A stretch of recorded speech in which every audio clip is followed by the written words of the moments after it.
Nouveau moment important cet après-midi au chantier du terminal méthanier de Lonne-Plage, qui est, je vous le rappelle, le deuxième plus grand chantier industriel de France. Le nouveau tunnelier a été inauguré. Son nom, Joséphine Lappeule.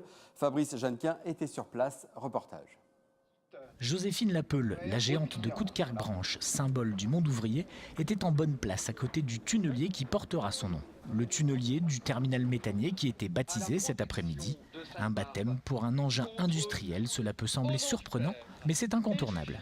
C'est un petit peu comme quand on baptise un bateau, c'est un petit peu par superstition, c'est des traditions qui perdurent et puis les ouvriers sont attachés à ça. Et, bon, pour eux, c'est un gage de protection, donc c'est quelque chose qu'on garde. Voilà. Et puis ça personnalise un petit peu un outil de travail, quoi.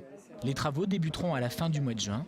Le creusement d'un tunnel de 3 mètres de diamètre intérieur à 50 mètres de profondeur sur le site du terminal. Ce tunnel sert à aller chercher les eaux tièdes de la centrale nucléaire de Gravelines.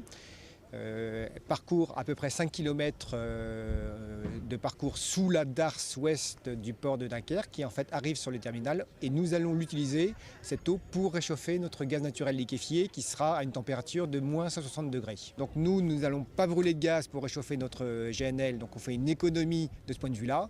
Mais par ailleurs, moins de CO2 et moins d'empreintes aussi sur les différences de température d'eau entre le prélèvement de la centrale et puis l'utilisation sur le terminal. Donc il y a un bon équilibre entre un moindre impact écologique et puis une économie de coûts, et les deux vont ensemble.